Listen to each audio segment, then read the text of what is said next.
আমির Hamza rock কাটায় পারদর্শী। আমির Hamza rock কাটায় পারদর্শী না, নুনু কাটায় পারদর্শী। সারা তো নুনু কাটে দিচ্ছে সারা। তার এই মসজিদে খুতবা দেওয়ার প্রয়োজন নাই। হ্যাঁ, ও মসজিদে খুতবা দেবে না, তোর আব্বা দেবে মাদারচোদ। এই আমির হামজার ওয়াজ এবং একই সাথে এই মসজিদে খুতবা দেওয়া নিষিদ্ধ করা হোক, সেই দাবি করছি আমি। মানুষের পা চারটি চারটি চারটি চারটি, ঠিক আছে, তুই এখন মন্ত্রী হয়েছিস, তা মাহফিলটা তুই করকে, ওয়াজ মাহফিল তুই করকে, ইসলামের প্রচার তুই করকে। কুলাঙ্গারের বাচ্চার কিছু না কয়ে, ও যে পা সেরে সেরে বড় হয়েছে সে আবার তার মুখের কথা শুনলে একদম ওর মুখ ভরে মুতি দিতে ইচ্ছে করে। শালার পুত আইসে আবার গিয়ে আন্ঠাবাতি। আর তারেক রহমান একটা পাগল সুদা, বাংলাদেশের প্রধানমন্ত্রীর একটা পাগল সুদা ছাড়া কিছু না। ও যদি পাগল সুদা না হবে তাহলে কি ওই রাশেদের মতো লোকের পাশে রাখে?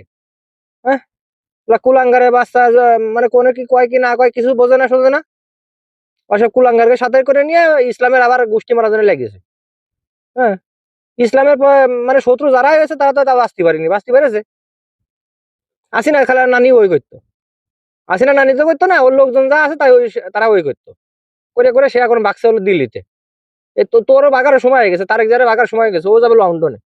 এই শুধু এই কয়েকটা রাশেদের মতো কুত্তাকে জাতকের জন্য, এই কুত্তাকের জন্য মনে করে দলটার গোষ্ঠী মারা সারা তোকে।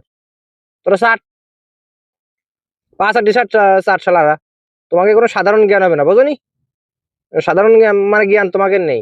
ওই বাংলাদেশের জনগণ আর কয়দিন এখন তো মুখ ভরে মুততেছে, আর কয়দিন দেরি করো, সাধারণ পাবলিক যারা আছে, গরিব মানুষ যারা আছে, ঠিক আছে, তোমাকে মুখ ভরে না, মাথা ভরে মুতে দেবে না শালা হুদকে দেখছেন, তখন বুঝ যাবে।